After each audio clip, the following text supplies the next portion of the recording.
세계 경제학 필독서 50 출간년 도순 18세기, 19세기 경제학의 지평을 연 위대한 경제학자 7인 애덤 스미스의 국부론 1778년, 토마스 멜서스의 인구론 1798년, 데이비드 리카도의 정치경제학과 과세의 원리에 대하여 1817년, 카를 마르크스의 자본론 1867년, 헨리 조지의 진보와 빈곤 1879년, 엘프레드 마셜의 경제학 원리 1890년, 소스타인 베블런의 유한계급론 1899년.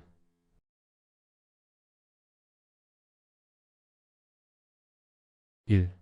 세계 경제학 필독서 50 18세기 19세기 1. 애덤 스미스의 국부론 1778년 경제학의 체계를 최초로 세운 사회과학 최고의 고전 애덤 스미스 18세기 스코틀랜드의 경제학자이자 철학자로 경제학의 아버지라 불린다.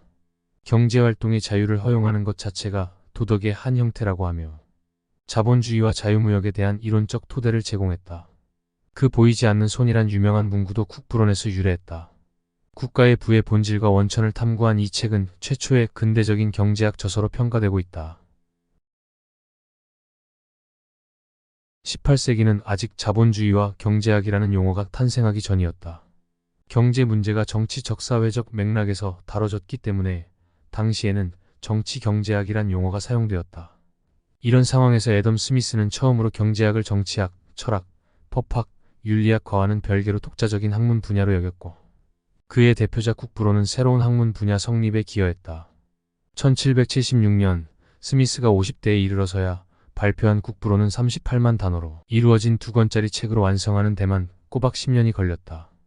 유럽이 최초의 산업시대에 들어서고 사회적 대격변이 진행 중이던 시절에 나온 이 책은 역사적 사실을 기초로 한다.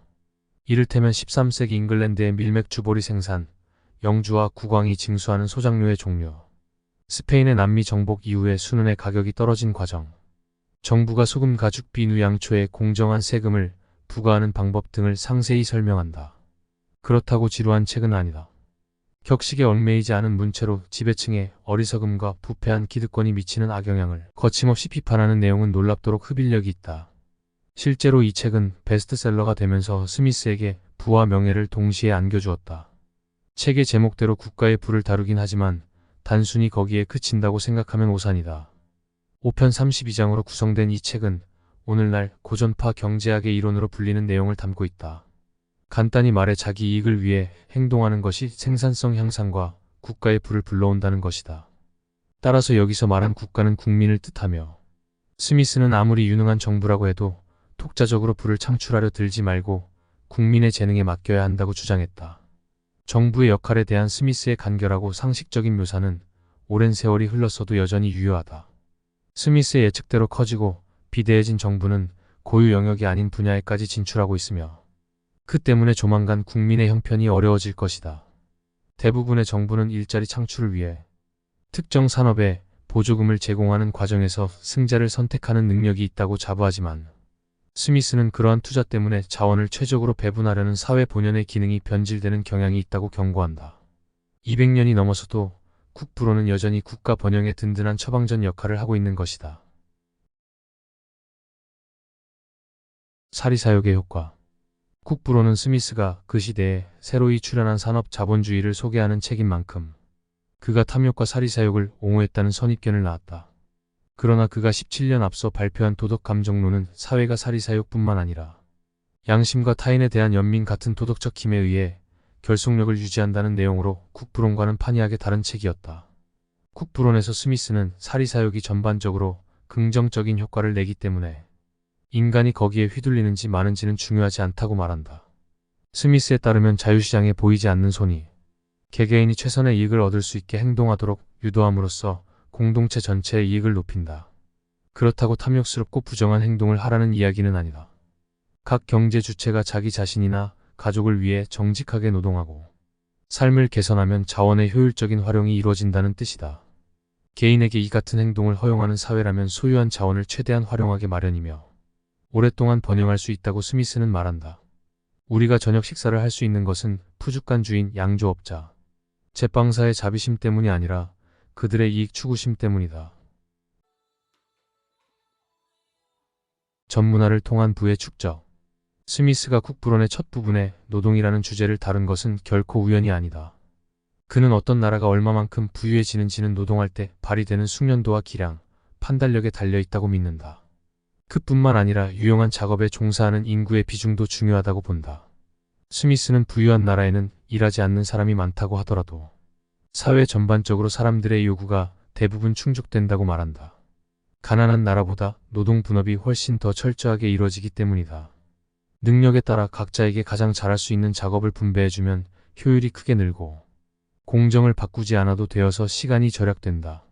그런데 스미스에 따르면 노동 분업의 원칙은 물리적인 생산에만 적용되는 것이 아니다. 선진 사회에서는 일반적인 직업뿐만 아니라 철학이나 새로운 발상 역시 공동체의 사업으로 공존한다. 그는 전문화가 이뤄지면 각 개인은 자신의 독자적인 영역에서 더 큰 전문성을 쌓게 되고 전체적으로 더 많은 작업이 이루어지며 그에 따라 지식의 양이 크게 증가한다고 본다. 스미스에 따르면 제대로 운영되는 사회에서는 노동 분업이 보편적인 부유함으로 이어져 가장 지위가 낮은 노동자조차 자신의 요구를 충족할 수 있다. 스미스는 그 시대 스코틀랜드 산악지대 주민들을 예로 든다. 그들은 도시와 멀리 떨어진 곳에 살기 때문에 스스로 푸죽한 주인, 양조업자, 제빵사가 되어야 했다. 이와 대조적으로 발전한 공동체에서는 모든 개인이 사실상 상인이 된다. 직업적인 전문성을 발휘해야 하므로 자신에게 필요한 모든 것을 직접 만들 시간이 없기 때문이다. 이들은 대신 자신이 생산하는 초가분을 팔아야 한다. 제화공에게 필요한 구두는 몇 켤레에 불과하지만 그는 수백 켤레가 넘게 만든다. 그렇게 얻은 돈으로 필요하거나 원하는 물건을 산다. 도시 규모가 클수록 노동 인력의 전문화도 확대되며 재화와 서비스의 거래도 더 활발해진다. 대도시가 부유한 까닭은 정신적 노동과 육체적 노동의 분업이 한층 더 뚜렷하게 이루어지기 때문이다. 가치를 결정하는 요소. 스미스에 따르면 물건의 가치를 결정하는 요소는 그 물건의 생산에 들어간 노동의 양이다.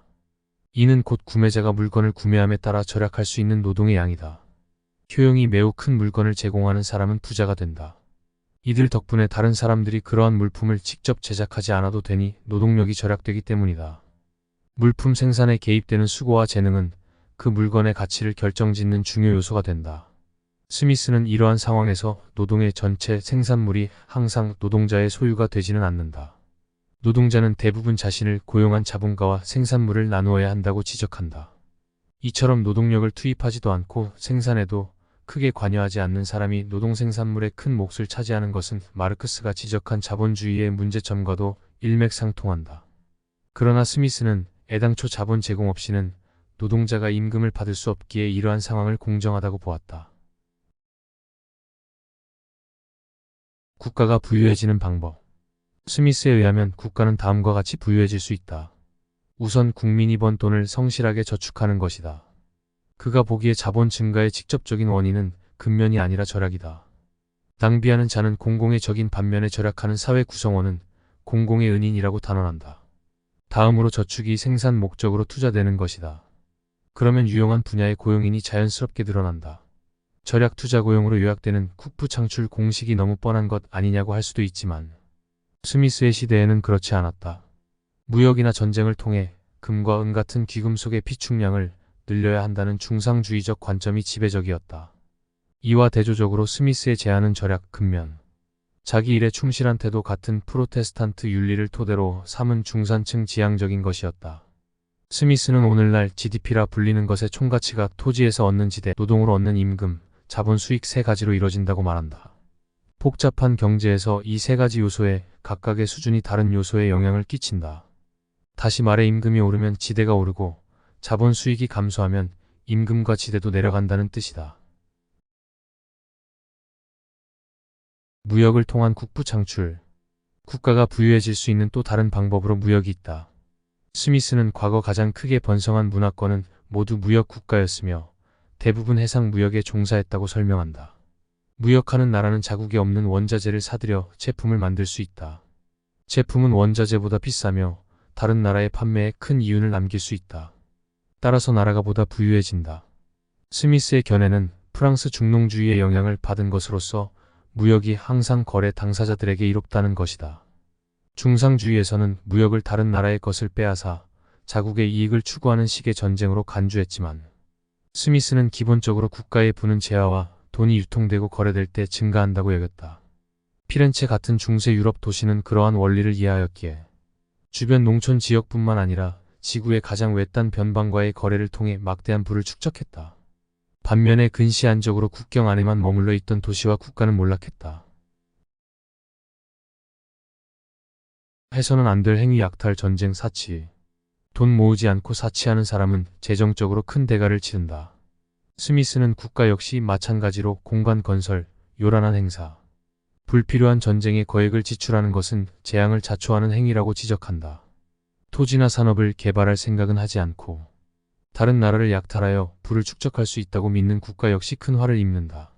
스미스는 스페인 사람들을 신대륙으로 이끈 것은 황금에 대한 신성한 갈망이었지만 결론적으로 황금은 스페인의 장기적인 번영에 도움을 주지 못했다고 지적한다. 더 나아가 국가가 잘 사는 방법은 멋진 전리품을 노리고 약탈하기보다는 자국의 자원을 꾸준히 개발하고 무역을 통해 잉여 자원을 팔아 값비싼 제품의 생산에 필요한 원료를 구매해오는 것이라고 주장한다. 스미스는 동인도 회사처럼 정부로부터 위임받은 권한을 이용해 내부 구성원의 사제를 불린다는 이유로 독점 무역 회사를 부정적으로 바라보았다. 제국주의와 식민화 정책도 탐탁지 않게 여겼다. 국부론에서도 영국이 아메리카 대륙에서 자발적으로 철수할 것을 주장했다. 그는 영국의 통치자들이 아메리카 대륙의 황금 노다지를 꿈꾸며 식민지화했지만 사실 아메리카 대륙은 금광 추정 지역에 불과하다고 말한다. 금광 채굴을 위해 영국의 납세자가 치른 비용이 그 값어치를 훌쩍 뛰어넘었다면서 지금이야말로 영국이 거창한 포부를 포기해야 할 때라고 촉구한다. 자연적 자유. 스미스의 위대한 이론 중에는 자연적 자유도 있다. 그는 통치자가 국민의 발전을 방해할 수도 도울 수도 있다면서 대부분 경우 국민에게 간섭하지 않고 기본적인 치안과 질서를 유지해 국민과 기업이 번창할 수 있도록 돕는다고 말한다. 스미스는 관료주의에 대한 불만이 최고조에 달한 시기에 이 책을 집필했다. 당시 영국의 관료 집단은 세금, 관세, 물품세 등 독단적인 법규를 통해 국민에게서 뽑아낼 수 있는 최대한도의 돈을 뽑아내려고 했다. 국부론이 크게 성공을 거둔 까닭도 정부의 간섭이 최소화된 상태에서 국민이 자유롭게 자신의 경제적 이익을 추구해야 한다는 주장이 담겨 있었기 때문이다. 스미스는 정부가 다음과 같은 세 가지 의무만 담당하면 된다고 주장한다. 사회를 다른 독립된 사회의 폭력과 침략으로부터 보호할 것. 사회 구성원을 다른 구성원의 불의나 억압으로부터 보호하고 그에 적합한 사법체계를 확립할 것. 개인이 맡기에는 너무 많은 비용이 드는 사회 전체를 이롭게 할 공공사업과 공공기관을 건립하고 유지할 것. 이 모든 의무를 이행할 비용은 세금을 통해 마련해야 한다. 다만 사회 전반이 아니라 일부에게만 도움이 될 경우에는 민간 자금이나 그 혜택을 입을 사용자들의 세금으로 해야 한다. 예를 들어 도로 통행료. 스미스는 모든 사람이 읽고 쓰고 기본적인 계산을 할 수 있어야 한다며 기초교육 제도의 창설을 지지했지만 교육의 혜택을 가장 많이 입는 사람들이 기꺼이 그 비용을 치러야 한다고도 주장했다. 애덤 스미스 더 알아보기. 1723년 스코틀랜드 커콜디에서 태어났다. 세관 관리였던 아버지는 그가 태어나기 6개월 전 세상을 떠났다. 15살에 글래스고 대학교에 진학해 도덕 철학을 공부했으며 이후 옥스퍼드 대학교에 입학했다. 1748년 에든버러 대학교에서 공개 강의를 했고 1751년 글래스고 대학교의 논리학 나중에는 도덕철학 학과장으로 임용되었다. 1763년 교수직을 사임하고는 스코틀랜드의 청년 귀족이던 버클루 공작의 가정교사가 되었다. 두 사람은 유럽 전역을 여행하며 프랑스의 정치가 튀르고 프랑스의 철학자 엘베시우스, 프랑스의 경제학자 케네 등의 지식인을 만났다. 스코틀랜드로 돌아온 후 이후 10년간은 국부론 집필에 매달렸다. 1778년 아버지의 뒤를 이어 에딘버러의 세관위원으로 임명되었다. 평생 독신으로 살았으며 1790년에 세상을 떠났다. 거액의 유산 대부분을 자선단체에 남겼다. 이상은 애덤 스미스의 국부론이었습니다. 이 토마스 멜서스의 인구론. 기하급수적으로 늘어나는 인구가 미래에 미치는 영향. 토머스 로버트 멜서스 18세기 19세기의 영국의 저명한 경제학자이자 인구학자로 고전 경제학을 대표하는 인물 중 하나다. 식량은 산술급수적으로 증가하지만 인구는 기하급수적으로 증가하므로 필연적으로 식량 수급 문제가 발생할 수밖에 없고, 이로 인한 각종 문제가 생긴다고 주장해 당대는 물론 후세 때의 인구 정책에까지 지대한 영향을 끼쳤다. 어떤 글은 시대 정신을 담아내 명성을 얻는 반면 어떤 글은 시대 정신에 반하여 인기를 얻는다. 토머스 멜서스의 인구론은 후자에 해당한다. 인구 증가를 막지 못하면 인류 진보의 가능성이 막힌다는 멜서스의 비관론을 접한 토머스 칼라일이 경제학을 암울한 학문 디지멀 사이언스이라고 칭한 것은 유명하다. 또한 찰스 다윈은 생존 경쟁에서 이기고 환경에 잘 적응하는 사람만이 살아남는다는 내용의 영감을 받아 자연 선택이라는 진화 메커니즘을 고안해냈다. 인구론은 1798년 익명으로 처음 출간되었다. 윌리엄 고드윈이나 로버트 오웬처럼 당시 유명한 진보적인 사회개혁가들을 비판하는 자극적인 내용을 담고 있었기 때문이다. 이들은 빈곤층의 삶을 개선하기 위한 여러 방책을 제시했지만 멜서스가 보기에는 별 효과가 없는 것들이었다. 그의 판단에는 생산 가능한 식량에 비해 인구가 너무 많은 것이 모든 사회 문제의 근원이었기 때문이다. 멜서스는 인구 문제를 정치 경제의 화두로 만들 필요성을 느꼈다. 그의 주장은 국민과 정부의 관심을 부채질했고 결국 1800년 인구조사법 센서스 액트이 제정되었다. 사실 인구론이 친절한 책은 아니다. 멜서스가 전문 경제학자도 아닐 뿐더러 애초에 지필 의도가 세상을 올바른 궤도에 올려놓고 싶다는 것이었기 때문이다. 따라서 이론적 전제가 거칠어 오해를 받는 측면도 있지만 그가 당대나 후세대에 끼친 영향력은 애덤 스미스나 카를 마르크스만큼 강력하다. 중국의 한 자녀 정책도 모든 인구를 부양할 수 없을지 모른다는 멜서스식 공포에서 비롯되었다. 공교롭게도 중국은 이 때문에 더 큰 번영의 기회가 꺾이고 말았다. 이외에도 각종 환경 관련 회담에서 인구 과잉이 자원 고갈과 기후 변화의 주범으로 꼽히는 것도 멜서스의 영향이라고 할 수 있다. 인구, 식량, 가격 사이의 필연적인 연관성. 멜서스는 도입부에서 자기 생각에 이론의 여지가 없는 명제 두 가지를 소개한다. 첫째는 식량은 인류의 생존에 필수 불가결하다. 둘째는 양성 간의 성욕은 반드시 필요한 요소며 앞으로도 현재 상태로 유지될 것이다. 인간의 성욕은 수천 년 동안 변함이 없었으며 미래에도 감소하지 않으리라는 주장이다. 문제는 생존에 필요한 식량은 산술급수적으로 늘어나는 데 반해 인구는 억제되지 않으면 기하급수적으로 증가한다는 것이다. 멜서스는 북미 대륙의 인구가 25년 단위로 2배씩 증가했다면서 그 이후로 인구 부양에 부족함이 없도록 끝없이 펼쳐진 경작지를 지목했다. 그러나 영국 상황은 달랐다. 멜서스는 같은 기간 동안 토지에서 얻는 수확량이 2배 증가한다고 가정하더라도 영국의 토지 품질에 대한 정보를 모두 감안하면 수확량이 50년 동안 4배 증가한다는 보장이 없다고 말했다. 그는 75년 동안 영국 인구가 700만 명에서 2800만 명으로 이후 다시 5600만 명으로 증가하겠지만 농산물 수확량이 2배 증가한 후 또다시 2배 증가하는 일은 불가능하다고 보았다. 수확량은 서서히 증가하므로 2800만 명분의 식량만 생산되어 식량 부족 사태가 일어나리라고 예견한 것이다. 인구가 억제되지 않는다면 수많은 사람이 굶주림에 시달릴 것이라는 이야기다. 멜서스는 역사상 어떠한 국가도 어떤 방식으로든 인구 증가, 억제책을 쓰지 않고는 버티지 못했다고 주장한다. 이를테면 생활 수준의 유지가 불가능해질 수도 있다는 우려에서 신분과 관계없이 이른 결혼을 금지했다는 것이다. 멜서스는 어떤 남자가 결혼할지 말지 고민하는 상황을 그려본다. 내가 누리던 생활 수준을 가족에게도 제공할 수 있을까? 그렇지 않다는 판단에 따라 그는 결혼을 연기하고 인구는 자연스레 억제된다. 이때 단점은 자연스러운 욕구 충족을 위해 매춘에 의존하게 된다는 것인데 멜서스는 모든 상황을 감안할 때 성욕이 빈곤이든 악행이든 두 가지 결과 중 하나로 이어질 수밖에 없다고 결론 짓는다. 멜서스에 따르면 가난은 높은 식량 가격이 낮은 임금과 결합될 때 발생한다. 저임금 상태가 발생하는 까닭은 인구 과잉으로 노동력이 남아돌기 때문이다. 지주들은 수익이 많이 날 때 더 큰 몫을 챙기기 위해 무슨 수를 써서라도 노동력의 가격을 낮게 유지하려고 든다. 노동자는 일할 수 있다는 사실만으로 만족하고 가족은 근근히 먹고 살게 된다. 멜서스가 보기에 농업 생산성이 인구 증가보다 현저히 더딘 까닭은 한 가지가 더 있다. 멜서스는 지대와 토지 사용에 관한 리카도의 이론을 차용했다. 이론상으로는 불모지 개간이 식량 공급에 도움을 줄 수 있지만 토지 개간 비용을 감안하면 대부분 지주가 토지를 개간해도 가치를 뽑아내기 어렵다고 지적한다. 따라서 토지는 방치되는 한편 가격은 상승하고 빈곤층은 굶주리게 된다는 것이다. 폭지라는 허상. 멜서스는 영국의 빈민법이 두 가지 결과를 낳았다고 주장한다. 먼저 의존도는 높이고 개인의 책임감은 낮췄다는 것이다. 언제든 기본적인 식량을 보급받을 수 있다는 기대감 때문에 빈곤층이 자식을 더 낳아도 먹고 살 수 있다고 생각하게 된 것이다. 그러나 생산되는 식량의 양이 인구 증가 속도를 따라가지 못해 물가는 상승하고 사람들은 한층 더 구호물자에 의존하게 되었다.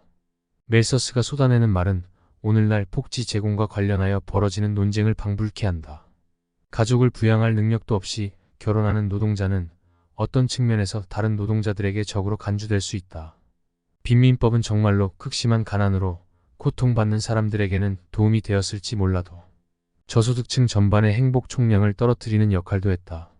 무엇보다도 도덕적 해이의 문제가 컸다. 멜서스는 빈민법이 폐지되면 개개인이 가족계획에 대해 더 현명한 판단을 내리고 그 결과 나라 전체가 더 부유해질 것이라고 주장했다. 유토피아의 붕괴. 멜서스는 인구론의 상당 부분을 할애하여 프랑스의 계몽주의 철학자 콩도르세 후작과 진보주의 사상가 고든의 주장을 반박한다.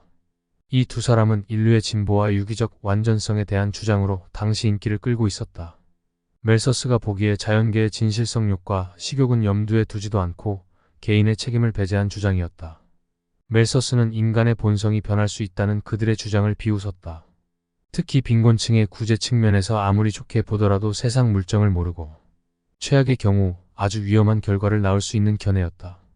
자선사업이나 법 제정으로 빈곤층을 지원한 결과 빈민의 수가 늘어나 실제로는 상황이 악화되었다는 멜서스의 주장은 19세기 초반 근로계층의 참혹한 환경을 개선하기 위해 나서고 싶어 좀이 쑤시던 영국 사람들에게 충격을 주었다. 그러나 조용한 다수에게 멜서스의 주장은 논리적으로 완벽한 듯 보였다. 찰스 디킨스의 소설 크리스마스 캐럴에 등장하는 스크루지 영감은 그러한 입장을 대변한다. 그는 가난한 사람들에게 돈을 나눠주면 그들이 죽지 않고 살아남아 잉여 인구 서플러스 파푸열레이션만 늘어날 수 있다는 이유로 적선하지 않는다. 신학적 맥락에서 본 인구론. 멜서스는 책 초반에는 객관적인 사회과학자처럼 글을 쓰지만 후반부에 이르면 자신이 성직자라는 사실을 되새기기라도 한 듯이 세계의 악과 불평등을 신학적으로 정당화하는 내용을 구구절절 풀어놓는다. 그가 보기에 신이 인간이 향유할 수 있도록 풍요로운 세상을 창조했다는 주장은 너무 단순한 생각이었다. 신이 실제로 창조한 것은 인구가 식량 생산량보다 더 빠른 속도로 증가한다는 자연 법칙이었고 그 법칙은 지극히 합당하다는 것이 멜서스의 주장이다.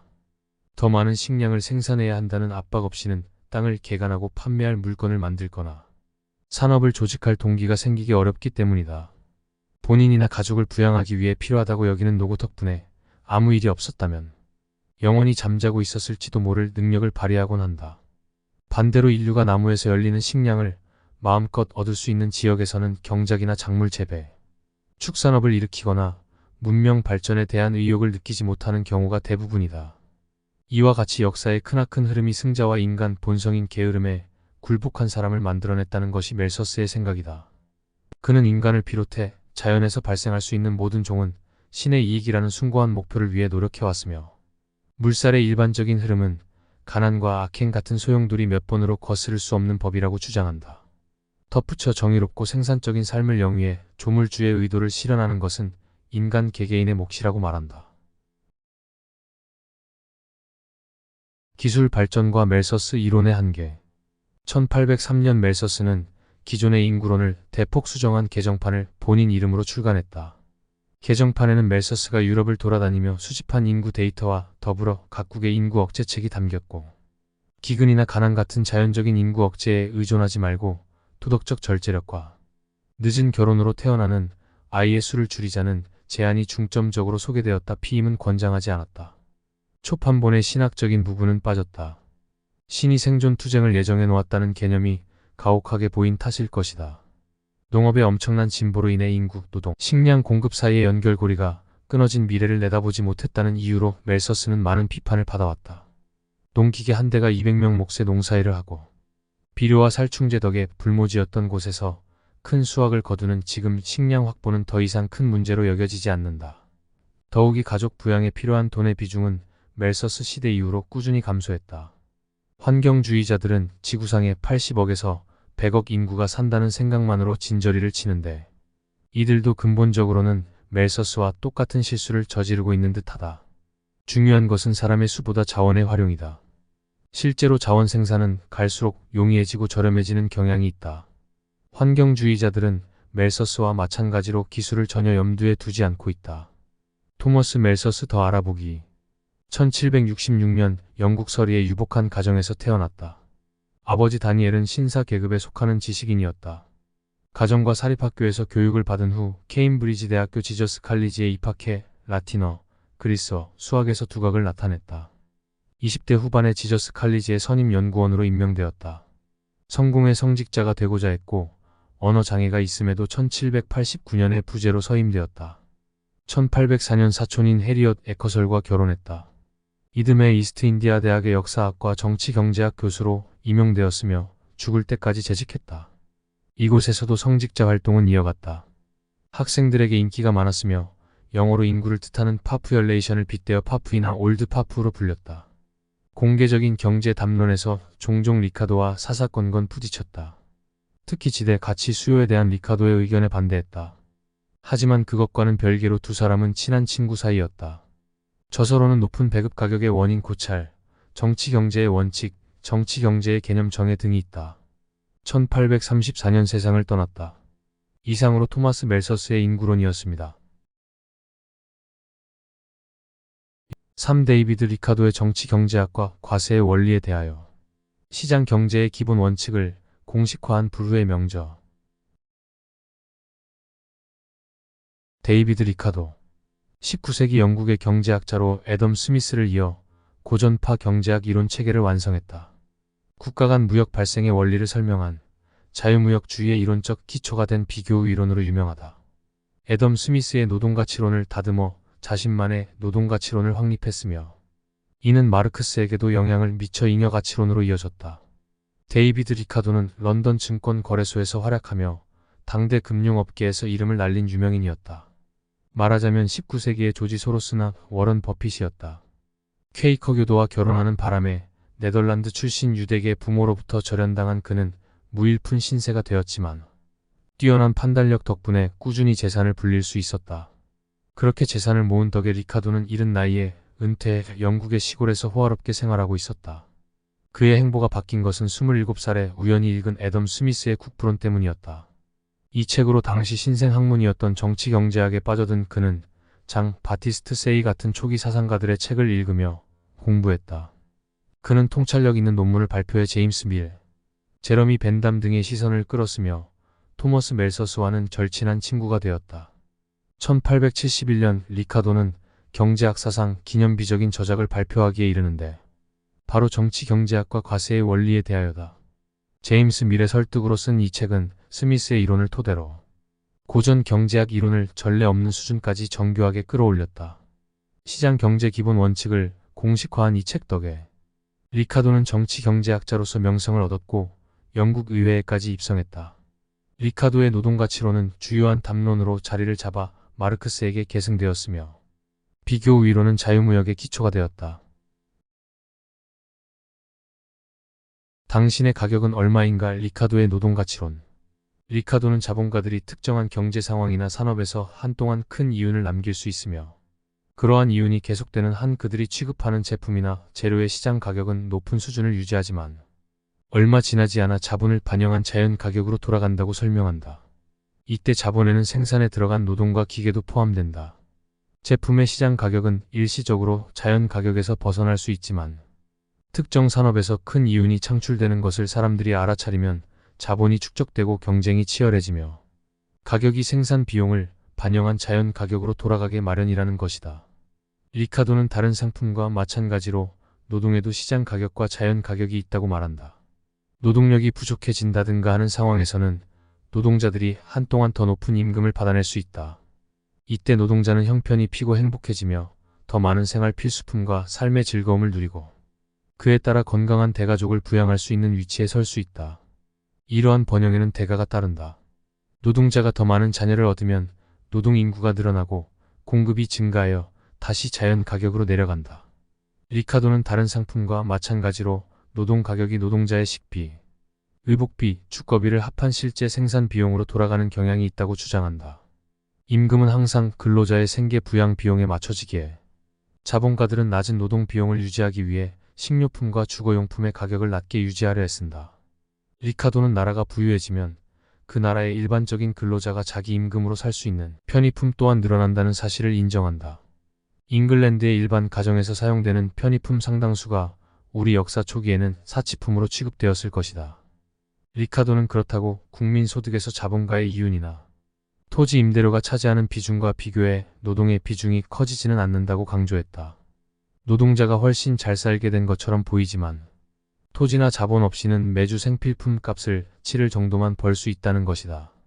리카도의 노동가치론은 경제에서 노동이 차지하는 위치를 비관적으로 설명한다. 따라서 마르크스가 왜 이 이론을 받아들였는지 쉽게 짐작할 수 있다. 리카도가 노동가치론으로 고찰한 사회는 가진 자와 가지지 못한 자가 토지와 자본의 소유 여부로 나뉘는 계층 사회이기 때문이다. 경제 성장의 승자는 누구인가? 리카도의 소득분배론. 리카도는 사회의 부와 자원이 지주, 자본가, 노동자 사이에서 어떻게 분배되는지 과학적으로 분석하고 싶어 했다. 지대, 이윤, 임금 사이의 분배 비율은 어떠하며 시간이 흐르며 이것이 어떻게 변화하는지 밝히고자 했다. 영국의 곡물법을 둘러싼 격렬한 논쟁에서 나타나듯이 리카도의 시대에 식량 자급 문제는 매우 중요한 사안이었다.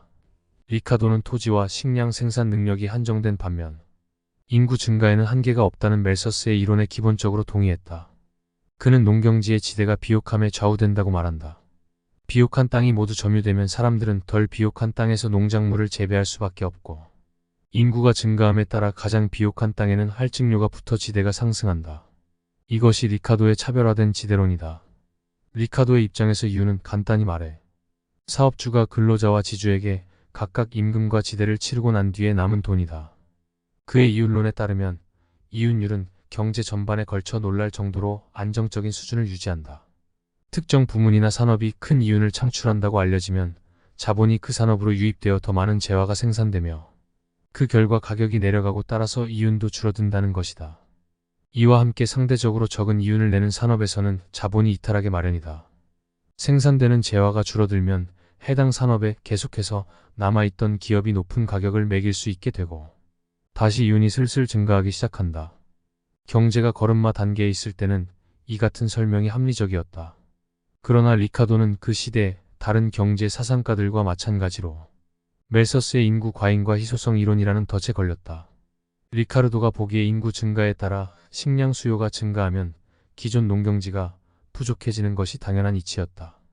그렇게 되면 지대가 상승해 식량 가격이 폭등하고 생계 임금 이론을 감안할 때 산업가들이 노동자에게 더 많은 임금을 치러야 하는 상황으로 이어지며 그에 따른 이윤 감소와 지대 상승로 말미암아 투자 의욕은 증발하고 경기 침체가 발생한다.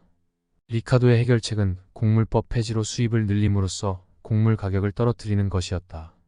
이렇게 하면 임금도 같이 떨어져서 산업가가 얻는 이윤이 증가하고 경제의 활력이 유지되며 토지와 기계에 대한 투자가 증가한다고 보았다. 리카도는 토지 임대료를 받아야만 하는 토지 귀족이 아니었기에 그가 곡물법 폐지를 주장한 것은 놀라운 일이 아니다. 그 당시에는 지주와 자본가의 다툼이 격렬했는데 리카도는 토지를 소유한 귀족 계층이 승리하리라 생각했다. 그러나 나폴레옹의 패배로 곡물 가격이 떨어졌고 얼마 후 곡물법이 결국 폐지되었다. 영국 경제를 손에 쥐고 흔들었던 지주 계층은 영향력을 상실했다. 리카도도 멜서스처럼 인구가 식량 공급을 추월한다고 예측하는 오류를 저질렀다. 지주가 산업가의 주인이 된다는 예측도 엇나갔다. 사실은 정반대였다. 농기계와 식물학의 발달로 농업 생산성은 점점 더 올라갔고 각국은 국제 자유무역에 힘입어 수입을 통해 식량 수요를 충분히 충족할 수 있게 되었다. 이러한 상황은 리카도의 가장 잘 알려진 이론으로 우리를 이끈다. 국제무역과 비교우위. 애덤 스미스가 말한 절대우위는 간단히 설명하자면 어떤 나라가 인건비, 기후, 지형 등의 요소 덕에 다른 나라보다 더 낮은 가격에 물건을 만들고 해외 시장에서 팔 수 있는 능력이다. 리카도는 서로 다른 기후 덕분에 포르투갈이 영국에 비해 포도주를 생산하기에 용이한 반면 영국은 양을 키우고 얻은 모직물로 의류 만들기에 적합하다는 예시를 든다. 두 나라가 남은 와인과 모직물을 서로 교환하면 각자에게 이득이 된다고 말이다. 만약 포르투갈이 와인과 모직물 생산 둘 다 더 잘 된다면 당연히 영국과 무역할 이유가 사라지지 않을까? 리카도는 직관에 반하는 답을 내놓는다. 그렇다 해도 한 가지에 특화하는 편이 한층 더 합리적이라고 말이다. 포르투갈이 와인을 특화하면 와인 생산을 한층 더 효율적으로 할 수 있는 한편, 영국이 모직물을 특화하면 모직물 생산의 효율이 높아지고 비교 우위를 점할 수 있다는 것이다. 리카도에 따르면 어떤 나라 한 곳이 비교 우위가 있는 상품을 특화하면 전 세계 차원에서 효율이 증가하는 결과가 나타난다. 국제 무역이 이루어지는 것도 이 때문이다. 포르투갈이 계속해서 모직물을 생산하면 보다 적합한 와인 생산에 자원을 투입하지 않게 되며 그만큼 와인 생산에 투자할 수 있는 자원을 허비하는 셈이 된다. 아울러 리카도는 절대 우위가 없는 나라도 국제 무역을 통해 이득을 얻을 수 있는 까닭이 무엇인지 설명한다. 밀, 모직물, 자동차, 의류 생산을 더 잘할 수 있는 나라들이 수없이 많더라도 그 나라들이 IT 서비스, 민간 항공, 생명공학 등 자국이 정말로 잘할 수 있는 분야에 치중하지 않으면 손해가 발생하기 때문이라는 것이다. 리카도의 이론은 국내 및 국제 정치가 작동되지 않는 자유무역 세계에서는 딱 들어맞지만 현실에서는 각국이 정치 적사회적 이유로 더 이상 우위가 없는 상품 생산에 매달리고 그러한 산업 대표적으로 농업을 보호함으로써 세계 경제에 왜곡을 초래하는 일이 비일비재하다. 이는 부유한 나라만의 현상이 아니다. 개도국 대다수가 성장할 수 있는 방법은 높은 관세 장벽을 세우고 수입을 대체하는 산업을 구축하여 일자리와 신사업을 창출하는 것이라고도 볼 수 있다. 리카도의 이론은 자본이 특정한 비교 우위가 있는 산업이나 나라로 유입되게 마련이라는 가설을 전제로 하지만 리카도도 사람들이 외국보다는 자국에 투자하기를 선호한다면서 자본이 이론상으로만 자유로이 이동한다는 사실을 인정한다. 이외에도 비교 우위로는 어떤 나라가 가격 변동이 극심한 상품 한두 가지에만 특화하면 큰 타격을 받을 수 있다는 점을 간과한다. 1800년 아일랜드가 영국에 병합됨에 따라 그때까지 보호받던 아일랜드의 직물 산업이 취약해졌다. 영국의 직물 생산에 비해 경쟁력이 없고 곡물 생산도 성공적이지 못한 상황에서 아일랜드인은 감자 재배에 내몰렸다. 그러다 감자 역병이 닥치자 수백만 명이 목숨을 잃었다.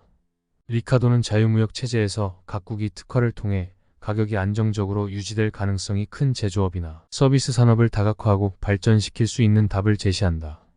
하지만 특화가 이루어지기까지는 수년에서 수십 년이 걸린다. 그러는 동안 크나큰 사회적 비용이 발생할 수 있다. 리카도의 무역 이론은 다른 나라의 손실을 초래해야만 자국이 부유하고 강력하게 성장할 수 있다는 중상주의 이론과는 거리가 멀다. 오늘날 관세와 보호 장벽 완화를 목표로 하는 국제 자유무역 협정은 비교 이론이 아직도 유효하다는 인식에서 비롯된다. 각국이 개방 무역 체제 덕분에 생활 수준을 개선하고 자원의 적절한 배분을 달성할 수 있다는 사실을 뚜렷이 인식하고 있는 현재, 리카도의 이론은 오늘날에도 경제학 최고의 업적 가운데 하나로 남아있다. 과세의 의미. 리카도의 사후 수십 년간 보호주의 완화와 비교 우위를 활용한 국제 무역 확대는 19세기 영국이 국력과 경제력을 키우는 밑바탕이 되었고 국제 경제에도 통용되는 모형이 되었다. 오늘날에도 리카도의 이론은 세계 경제의 연계를 강화하되 개별 국가의 힘은 그대로 유지한다는 취지의 무역협정에 빠짐없이 반영되어 있다. 물론 토지가 부창출 수단으로서의 중요성을 점점 더 잃어간다는 것과 토지를 소유한 귀족 엘리트가 신흥산업가와 세력이 커진 금융업자에 밀려나리라는 것을 간파하지 못했다는 점에서는 비판의 여지가 있지만 말이다. 정치경제학과 과세의 원리에 대하여는 길고 세세한 책으로 과세와 화폐에 대한 내용이 줄을 이루는데 그의 시대의 조세징수는 정말 중요한 사안이었다. 영국은 나폴레옹과의 전쟁 비용을 마련할 방법을 찾아야 했고 전쟁이 끝난 후 산더미 같은 빚을 진 상황이었기 때문이었다. 빚을 갚기 위해 영국 정부는 세율을 인상하거나 국채를 추가로 발행할 수 있었지만 두 가지 모두 탐탁지 않아 했다. 리카도가 보기에 국가가 더 많은 세금을 징수하면 돈 있는 사람들이 자국에 투자하려는 본연의 욕구를 억누른 채 그 돈을 다른 나라로 옮길 가능성이 컸다. 하지만 국채 발행으로 하는 자금에도 부정적인 영향이 있다고 보았다. 2천만 달러어치의 전쟁 채권을 발행한다면 그만큼의 돈이 나라의 생산적인 자본 중에서 빠져나가는 셈이었으니까 말이다. 리카도는 사회평등이라는 면에서 과세가 조금 더 공정하다며 사치제에 세금을 부과하는 것이 정당하다고 보았다. 정부가 말, 마차, 와인, 하인을 비롯해 부유층이 사용하는 사치품 전부에 과중한 세금을 매기더라도 생산적인 목적에 사용되는 국가 자본의 총량에는 손실이 없다는 주장이다. 금융업자의 논리를 통해 그는 이러한 견해에 이르렀다. 데이비드 리카도 더 알아보기. 1772년 영국 런던 동부에서 세파르드 유대인이며 네덜란드의 암스테르담에서 영국으로 이주한 지 12년째 되는 부모 밑에서 태어났다. 14살 때 아버지가 소유한 증권 중개회사에서 일하기 시작했고 환율 차익 거래에 재능이 있어 큰 돈을 벌었다. 21살 때 케이커 교도인 프리실라 앤 윌킨슨과 결혼하기 위해 유대교 신앙을 버리고 개종해 아버지로부터 절연당하고 경제적 지원을 받지 못하게 되었다. 빌린 돈으로 중개회사를 차렸고 성공을 거두어 20대 중반에 이미 상당한 재산을 모았다. 42살에 은퇴, 글로스터셔의 데저텍 게트콤 파크를 구매한 후 런던을 오가며 지냈다. 게트콤 파크에서 신사계층으로 자란 두 아들은 국회의원이 되었다. 1940년까지 리카도 가문의 소유였던 게트콤 파크는 현재 영국의 앤 공주가 주인이다. 1819년 당시 관행에 따라 의회의원직을 사들였으나 자신의 지역구인 아일랜드 포트 알링턴에는 한 번도 방문하지 않았다. 의원으로 활동하면서 당시의 경제, 금융 문제에 기여했고 특히 최소한의 정부 개입, 낮은 세율, 종교적인 관용, 언론의 자유를 옹호했다. 1823년 세상을 떠났다. 당시 70만 파운드 정도의 유산을 남겼는데 현재 가치로 환산하면 10억 파운드에 달한다. 이상은 데이비드 리카도의 정치 경제학과 과세의 원리에 대하여이었습니다. 사카를 마르크스의 자본론 1867년. 시간이 흘러도 여전히 주목받는 사회주의의 바이블. 카를 하일리히 마르크스. 19세기 독일의 철학자이자 경제학자로 우리가 흔히 사회주의 및 공산주의라 부르는 것을 포함해 그만의 독특한 이론 및 사상체계인 마르크스주의를 정립했다. 마르크스주의는 현재 우리가 사는 세상에 큰 영향을 남겼으며 비판적이든 긍정적이든 마르크스를 거치지 않고는 20세기의 사회, 정치, 경제, 역사, 문화 등을 논할 수 없다. 1867년에 출간된 자본론은 공산당 선언과 더불어 카를 마르크스의 사상을 압축한 핵심 저작으로 시간이 흘러도 여전히 꼭 한번 읽어봐야 할 필독서로 꼽힌다. 원래는 1859년 출간된 고전 경제학을 비판한 정치 경제학 비판 요강의 후속편으로 구상한 것으로 실제로 자본론의 첫 장에는 경제학 교재처럼 사용 가치와 교환 가치 등의 개념이 자세히 설명되어 있다. 그러다가 산업혁명 초기 영국 노동자들의 참혹한 노동 환경 묘사에 이르러서는 어느새 객관적인 논조는 자취를 감춘다. 마르크스는 각종 사례를 통해 자본주의의 어두운 면을 연이어 폭로한다. 영국의 산업혁명이 사회 해체를 일으켰고 유럽에 있어 나쁜 본보기가 되었다고 말이다. 그는 산업이 더 발달한 나라가 덜 발달한 나라에 보여줄 것은 미래의 모습뿐이라고 강조한다. 마르크스는 기술이라는 마법과 자본이 결합함에 따라 여가 시간과 편의가 증가하기는커녕 영국의 노동자와 농촌 주민이 백인 노예 집단으로 추락하고 말았다고 주장한다. 체제 전반이 수출 이윤에 대한 욕망에 휘둘림에 따라 영국의 가부장적 사회는 인간이 생산 요소로 전락하는 사회로 바뀌었다. 자본론은 매우 상세한 저서다. 완성에만 몇 년이 걸렸다고 한다. 마르크스는 이 책에서 자유방임주의 경제학을 확실하게 반박하고자 했다. 열렬한 자본주의 신자라고 할지라도 이 책을 읽고 나서 노동 대 자본이라는 불변의 문제를 생각지 않거나 마르크스 이후 상황이 얼마나 바뀌었는지 되짚어보지 않기란 어려울 것이다. 그만큼 마르크스가 남긴 그림자는 매우 강하다. 노동가치론. 마르크스의 노동가치 이론은 리카도의 이론을 차용한 것으로 어떤 물건의 가치가 생산에 투입된 노동의 가치와 동일하다는 내용이다. 예를 들어 외투는 인간 노동의 응집물이다. 단순히 사용 가치 때문에, 즉 제품으로서의 쓰임새 때문에 생산되는 제품은 사고 팔기 위한 것으로 교환 가치를 지니는 제품과 구별되어야 한다. 본인이 입으려고 만드는 외투와 돈을 벌려고 만드는 외투는 다르다. 또한 하나의 상품을 판매하여 다른 상품을 구매할 수 있으며 이러한 상품 생산의 근본적인 투입 요소는 노동이므로 모든 노동은 그에 상응하는 가치를 지닌다. 이러한 주장에 따르면 20야드 길이의 아마포는 이온스 분량의 금과 교환할 수 있다. 마르크스는 노동이 화폐 단위로 표현될 때 사회적 효용성을 지니며 모든 제품은 일종의 사회적 상형 문자로 전환된다고 주장한다. 어떤 사람이 교환할 수 있는 노동 가치를 화폐로 환산할 때 그 사람의 가치를 알 수 있다는 것이다. 매우 순진한 생각처럼 들리지만 결론적으로 말하면 자급자족하는 농민 사회가 노예를 경제활동의 근간으로 삼는 사회로 전환된다는 뜻이다. 마르크스는 사회의 모든 것이 상품화되고 노동이 상품 생산의 중요한 투입 요소가 될 때는 인간이 교환 가능한 물건으로 전락하고 만다고 지적한다.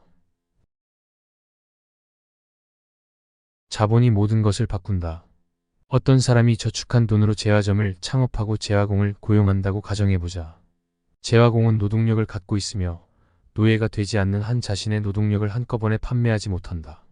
그런데 노동력만 있을 뿐 구두 생산에 필요한 기계나 가죽 등의 다른 생산 수단이 없기 때문에 고용 즉시 다른 생산 수단을 소유한 재화점 주인보다 더 열등한 위치에 놓이고 만다.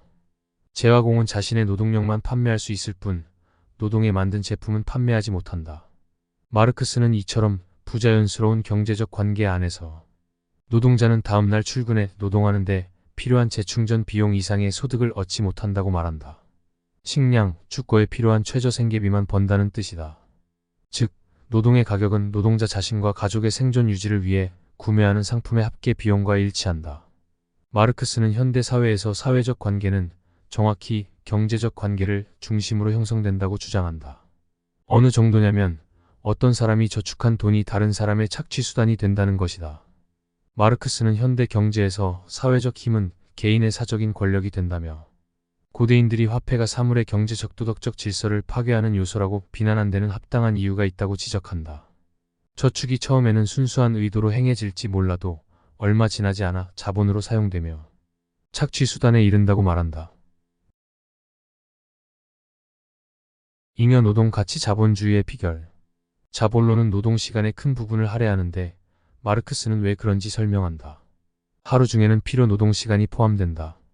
필요 노동시간이라고 하는 까닭은 공장주가 노동자에게 최저 생계비를 치르고 스스로 공장 운영비 마련을 위해 반드시 필요한 시간이기 때문이다.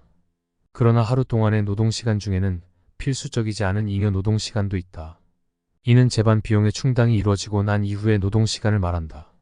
이때 이루어지는 잉여 노동은 고스란히 자본가의 이윤으로 돌아가는 반면 근로자에게 더 이상의 가치를 제공하지 않는다.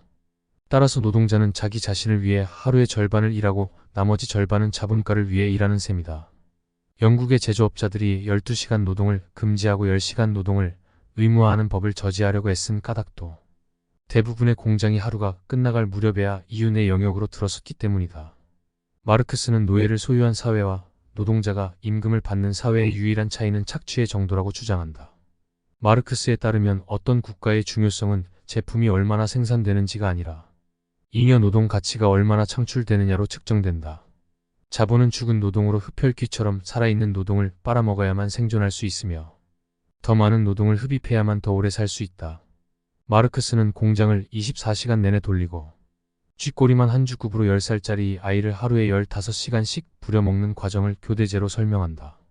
1863년 한 의사가 스태퍼드셔의 도자기 산업을 주제로 쓴 보고서에 따르면 그곳 노동자들은 다양한 폐 질환을 앓고 있었으며 아동과 10대 청소년의 발육이 더딜 뿐만 아니라 조로증에 걸려 있었다고 한다.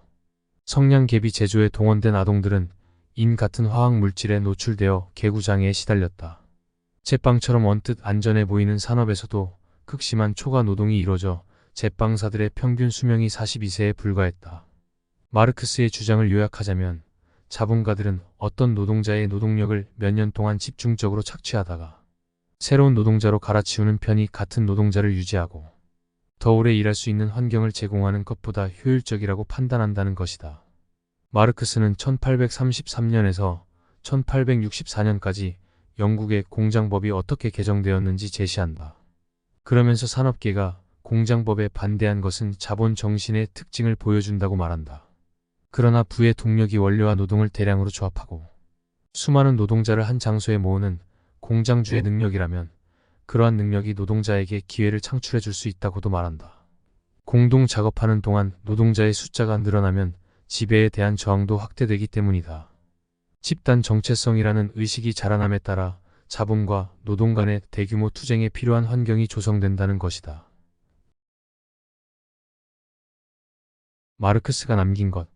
자본주의의 수호자 슌페터가 보기에 마르크스는 역사의 거대하고 비인간적인 힘을 규명하는 방식으로 자신의 이론을 제시했지만 자본주의의 가장 두드러지는 특징을 간과했다. 자본주의가 역동적이며 인간의 욕망 충족에 유리하다는 사실을 놓쳤다는 것이다. 마르크스는 자본이 자신의 믿음대로 힘, 정복, 착취를 통해 축적되기보다는 지식, 에너지, 창의력, 노력, 저축 등을 통해 축적된다는 현실을 애써 외면했다. 게다가 일반적인 근로자는 계급 의식 고취에 시간을 쏟지 않는다. 대신에 사회적 사다리를 한 단계라도 더 올라가는 일에 신경을 쓴다. 자신에게 유리한 방향으로 자본을 이용할 수 있는 기회가 있는 한 인간은 자본의 법칙에 순응한다. 마르크스는 기술과 생산성이 평범한 근로자도 감당할 수 있을 정도로 제품 가격을 떨어뜨릴 수 있다는 것을 생각지 못했다. 게다가 평범한 근로자가 산업주와 부동산에 투자하는 연금을 납입함으로써 자본가가 될 수 있다는 것도 내다보지 못했다. 자본주의가 유효한 까닭은 노동자가 자본주의라는 파이의 한 조각을 차지할 수 있기 때문이다. 이러한 결점에도 불구하고 마르크스의 역사에 대한 경제적 해석은 경제 환경과 생산 양식이 어떻게 해서 종교, 예술, 철학, 제도는 물론 우리가 살고 있는 사회 형성에 영향을 끼치는지 보여준다. 슌페터도 마르크스의 업적 중 하나가 하루의 노동이 우리의 생각을 형성한다는 사실과 생산 과정에서 우리가 차지하는 위치가 물질에 대한 우리의 견해를 결정짓는다는 사실을 일깨워준 것이라고 인정했다. 지주든 투자자든 근로자든 생산 과정에서 차지하는 위치는 우리의 행복을 결정짓는 핵심 요소이므로 깊은 고찰을 요한다. 일과 인간, 자본의 관계가 우리의 본질을 전적으로 결정짓지는 않더라도 중요한 영향을 끼치는 것은 분명하다. 마르크스의 시대에는 사업이 자본 집약적이었지만 오늘날에는 거의 아무것도 없이 시작할 수 있는 사업 분야가 많다. 기술 발전이 자본의 민주화와 결합됨에 따라 개인이 성공적인 제품이나 서비스를 고안하면 잉여 가치를 손쉽게 확보할 수 있다. 그러나 서비스 생산에 기여하는 사람 모두가 스스로 그에 상응하는 대가를 받고 있다고 느껴야만 자본주의가 인도적인 특성을 지닐 수 있다.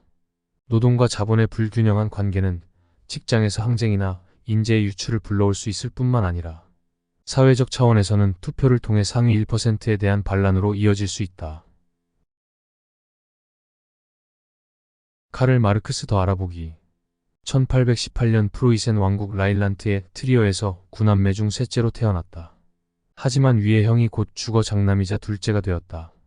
조부와 증조부는 랍비였으나 아버지 하일리히는 자유주의적 변호사였고 유대인 차별법 때문에 변호사로서의 활동에 제약받는 것을 피하고자 온 가족을 루터파로 개종시켰다. 어머니 헨리에타는 네덜란드의 부유한 유대계 가문 출신으로 외가는 훗날 가전회사로 유명한 필립스를 설립했다. 트리어의 김나지움에서 라틴어, 그리스어, 프랑스어, 독일어 실력을 탄탄하게 쌓고 본과 베를린에 있는 대학교 졸업 후 예나대학교에서 박사학위를 받았다. 하지만 지나치게 급진적이란 이유로 교수직은 얻지 못했다. 1842년 신라인신문이라는 퀼른의 급진주의적 신문사에 취직했다. 신문사가 당국에 의해 폐쇄된 이후에는 사회주의 사상의 중심지인 파리로 옮겨가 피에르 조제프 프루동이나 미하일 바쿠닌 같은 무정부주의자들과 어울렸고 훗날 평생 동지가 되는 프리드리 엥겔스를 만나 친구가 되었다. 1843년 프로이센 귀족 가문 출신인 예니 폰 베스트팔렌과 결혼했고 7자녀를 얻었다. 1845년 프로이센의 압력으로 파리에서 추방되자 벨기에, 브뤼셀에서 공산당 선언을 쓰는 등 사상활동을 이어나갔다. 끝내 벨기에에서도 추방당하고 프로이센 입국도 거부당하자 1849년 영국 런던으로 이주했다. 시민권은 받지 못했지만 1884년 세상을 떠날 때까지 영국에 머물렀다.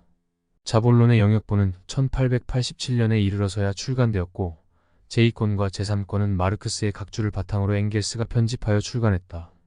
이상은 카를 마르크스의 자본론이었습니다. 오헨리 조지의 진보와 빈곤. 1879년 부의 불평등은 토지 때문이다. 토지 가치세를 주장한 혁명적인 책. 헨리 조지 19세기 미국의 정치가이자 경제학자다.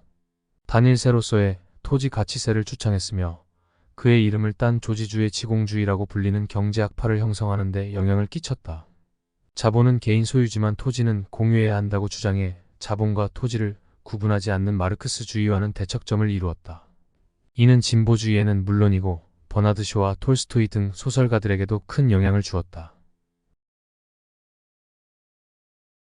헨리 조지는 대학 문턱에도 가본 적이 없지만 수백만 명의 생각을 바꾼 당대 가장 유명한 경제 사상가였다. 그의 사상은 미국의 정치 제도에 기여했으며 조지 버나드 쇼와 레오 톨스토이 등 문인들의 찬사를 받기도 했다. 미국, 영국, 유럽, 호주 등 세계 곳곳에서 그의 사상을 실천하기 위해 움직였다.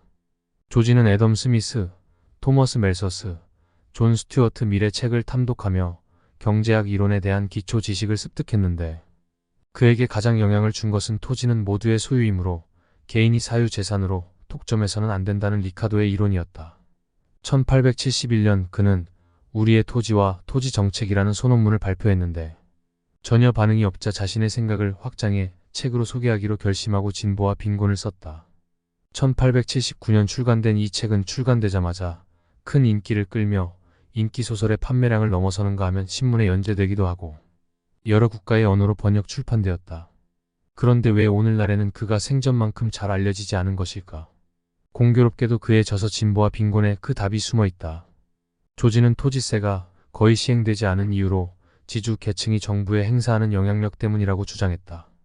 이에 따라 경제학의 지배적인 패러다임이 된 신고전파 경제학은 국민이 아니라 금권 집단의 이해관계를 대변하기에 이르렀다. 하지만 조지의 주장이 다시 각광받을 날도 멀지 않은 듯하다. 아직 토지만이 과세 대상인 단일세는 시도된 적이 한 번도 없지만 토지 가치세는 현재 많은 나라에서 시행 중이다. 현재 OECD는 단일세에 호의적인 입장이며 일부 경제학자는 단일세야말로 불평등을 해소하는 열쇠가 되리라고 본다. 다만 높은 세율이 도입에 장애가 되고 있다. 단일세를 시행하면 그 외의 세금을 모두 폐지해야 하므로 높은 세율을 적용할 수밖에 없는데 그랬다가는 일에서 번 과세 소득으로 땅을 사서 지대를 받던 사람들이 격분할 것이다. 고가의 주택을 소유했지만 해마다 과중한 세금을 낼 여력이 없는 사람들도 마찬가지다. 확실한 것은 도시가 점점 더 성장의 발판이 되어가면서 토지의 중요성이 점점 더 커지고 있다는 점이다. 이에 따른 소득 불평등이 정치권의 최우선 과제로 떠오른 상황에서 미래에는 조지의 바람대로 가치 있는 부동산의 세율이 인상되고 임금과 기업 이윤의 세율이 인하될 가능성도 있을 것이다. 높은 물결에 올라타지 못하는 배도 있다. 조지는 20대의 여러 신문사에서 기자 및 편집자로 일했다. 그는 제2의 고향인 샌프란시스코가 도시로 발전해 나가는 과정을 지켜보았다. 그러다 뉴욕에 갔을 때 극심한 빈부 격차에 충격을 받았다. 어째서 뉴욕의 빈민이 샌프란시스코의 빈민보다 훨씬 더 힘들게 사는지 의문이 들었다. 조지는 책의 도입부에서 자기 시대에 일어난 기술의 진보가 경이롭다고 말한다. 그러고는 기술의 진보로 인해 노동력이 절감되면서 이를 더해도 더 많은 부가 축적되는 황금기가 새로이 도래할 것으로 예상됐지만 실제로는 경기 침체, 공장 휴업, 실업, 불평등의 심화가 나타났다고 지적한다. 자선단체의 배급으로 먹고 사는 빈곤층이 수없이 많았고 새로 생긴 큰 건물, 교회, 박물관 사이에는 거린들이 행인을 기다리고 있었다. 그는 경제 발전으로 가난이 덜해지기는커녕 오히려 더 심해진다는 사실만 보더라도 자본주의의 발전 또는 진보 과정에 문제가 있다고 보았다. 경제의 물결이 고조될 때 모든 배가 물결을 타지 못한다면 무엇인가 잘못되었기 때문이라고 그는 분석했다. 조지는 물질적 진보는 가난을 완화하지 못할 뿐더러 오히려 가난을 만들어낸다는 충격적인 결론을 내린다. 마을이 소도시가 되고 대도시로 발전하면서 가난은 부와 나란히 증가한다는 것이다. 그는 가난과 진보 사이의 이 같은 연결고리가 우리 시대의 수수께끼라면서 이것이 존재하는 한 진보는 진정한 발전이 될 수 없으며 영원히 지속되지도 못한다고 말한다. 그에 따르면 가난과 진보가 어깨를 나란히 하는 상황에서 혁명이 발발할 가능성이 큰 사회가 만들어진다. 이론적으로는 모든 사람이 평등하다고 하지만 실제로는 평등해질 기회를 거의 제공하지 않는 이론과 현실의 괴리가 큰 정치체제 때문이다. 이는 사회가 허풍선이나 선동가에 휘둘리도록 취약하게 만든다. 그러나 조지는 정치 경제학이 해결책을 제공하지 못한다고 생각했다. 모든 것에 우선하는 토지. 조지는 식량 공급량보다 인구가 더 빠르게 증가한다는 토머스 멜서스의 주장에 동의하지 않았다. 대신 인구가 증가하면 토지의 가치가 높아진다고 보았다. 토지의 생산성이 올라가서가 아니라 장소가 있으면 사람들이 다른 제품이나 서비스에 더 손쉽게 접근해 손수 생산한 물건과 교환할 수 있다는 이유에서였다. 사람들이 산업시설, 시장, 일자리에 더 가까워지는 것이다. 조지의 주장에 따르면 인구가 밀집할 때 토지에는 원래의 비옥도를 수천 배 늘리는 것과 맞먹는 생산성이 생겨난다. 지대도 그에 따라 증가한다. 그에 의하면 지대는 인구 증가에 의해 추가된 토지 생산성과 사용 중인 토지 중에서 가장 비옥하지 못한 토지의 생산성 사이에서 발생하는 차이를 측정해 결정된다. 경운기와 전신기부터 재봉틀에 이르기까지 노동력을 절감하는 혁신 기술과 발명품이 나타나면 그 기반이 되는 토지 가격은 한층 더 상승한다. 낡은 생산 수단을 사용할 때보다 더 많은 부가 창출될 수 있기 때문이다. 문제는 그처럼 증가한 생산성의 대가 중 대부분이 불로지대의 형태로 지주에게 돌아간다는 점이다. 그저 그 땅이 적기에 적소에 있었기 때문이다. 근로자와 자본의 몫은 적다. 이런 식으로 부가 창출된다.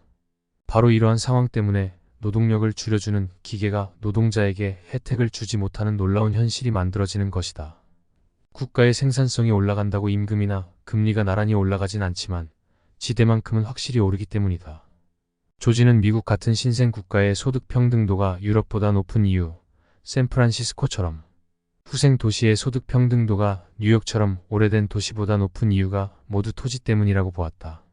새로 개발된 지역의 땅값은 좀 더 저렴한 경향이 있으며 지주가 차지하는 부분이 적을수록 근로자와 자본에 돌아가는 부분이 커진다는 것이다. 애덤 스미스는 노동 분업을 국부 창출의 원동력으로 보았으나 조지는 회의적이었다. 노동 분업이 부를 창출하는 것은 사실이지만 노동 분업에 참여하는 근로자 개인은 생산자와 소비자를 잇는 거대한 사슬의 한 연결고리로 전락해 사슬에서 떨어져 나오지도 못하고 생산자와 소비자가 움직일 때를 제외하면 스스로 움직이지도 못할 정도로 무기력한 존재가 된다. 단일세로서의 토지 가치세. 조지는 역사가 한 집단이 다른 집단을 착취하기 위해 토지를 독점하고 근로자의 희생을 바탕으로 토지의 독점적 소유권을 보호하기 위한 제도가 출현하는 과정으로 이루어진다고 보았다. 가장 극명한 사례가 노예제도다. 영국 귀족들이 고지대 주민을 강제로 퇴거시키고 공유지에 울타리를 쳐 사유화한 악행들도 있다. 그렇다면 토지 선용을 위해서는 토지 사유제가 반드시 필요할까? 모든 토지를 공유지로 전환하면 사회와 경제가 무질서한 상태로 돌아갈까? 이런 통념은 옳은 것일까? 토지의 소유권이 개인에 있는지 공동체에 있는지는 중요하지 않고 토지의 개선 여부가 정말 중요하다는 것이 조지의 생각이다. 그의 주장은 다음과 같다. 소유권이 있다는 이유만으로 어떤 사람이 토지를 경작하거나 개선하겠다는 의욕을 품지는 않는다. 그보다는 자신이 쏟아부은 노동력의 성과가 결과적으로 자기 몫이 된다는 확신이 들어야 한다. 토지 개선의 혜택을 보장해주는 제도가 있다면 토지 사유제는 불필요해질 것이다. 토지를 개인 소유로 놓아두면 노동력이 접근할 수 없기에 땅의 상당 부분이 개발되지도 개선되지도 못하고 방치되게 마련이다. 이러한 논리를 토대로 조지는 토지의 생산물이 아니라 토지의 가치에 세금을 부과하자는 명쾌한 해결책을 내놓았다. 다른 세금은 모조리 없애고 그저 땅이 모든 사람의 공동재산임을 명시하는 토지세만 징수하여 모두가 토지 소유권의 편익을 누릴 수 있도록 하자는 주장이다. 그렇게 하면 노동력과 자본에는 더 이상 세금이 부과되지 않기 때문에 부담을 덜 노동과 자본의 생산성이 개선된다. 게다가 이러한 제도가 시행된다고 해서 토지의 소유권이 바뀌거나 재분배될 일도 없다. 토지에 세금이 매겨지면 토지는 다시 모든 사람의 공동재산이 된다. 기업, 자본, 노동력에 세금을 매기면 생산량이 감소하지만 그 모든 세금을 폐지하고 토지세만 징수하면 경제가 큰 활력소를 얻는 동시에 근로자는 소득세나 부가가치세를 부담할 필요가 없으므로 상당히 여유로워진다. 토지세는 징수가 용이하단 장점도 있다. 조지는 토지를 숨기거나 다른 곳으로 옮길 수 없기에 그 가치를 곧바로 평가할 수 있으며 평가가 끝나는 즉시 징수원 한 명이 토지세를 걷어들일 수 있다고 주장한다. 반대로 다른 세금은 징수에 어려움이 있으며 부정부패가 개입될 여지가 많다.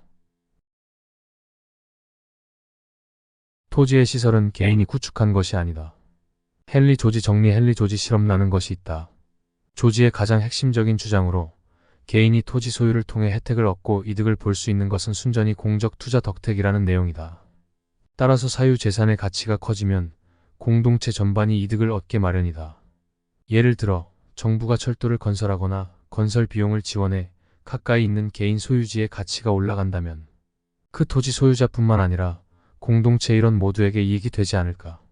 마찬가지로 토지세가 징수되면 국가가 기반 시설을 개발할 때 개발업체나 투기꾼뿐만 아니라 모든 국민이 혜택을 누리게 된다. 오히려 투기꾼에게 돌아가는 이익은 줄어든다. 투기가 사라지면 땅값은 하락하게 마련이고 토지 독점은 더 이상 이득이 되지 않는다. 조지는 해결책의 핵심이 무엇보다 불평등의 완화라고 주장한다. 불평등이 완화되면 토지 소유로 자연스럽게 제공되는 독점권이 종말을 맞이한다는 것이다. 시간이 흐를수록 소수가 자원을 독점하는 현상이 자리 잡기 때문에 사회는 전보다 더 불평등해지는 경향이 있다. 토지세는 그러한 현상을 바로잡을 수단이다. 새로운 세대에게 경제적인 평등의 기회를 제공하기 때문이다.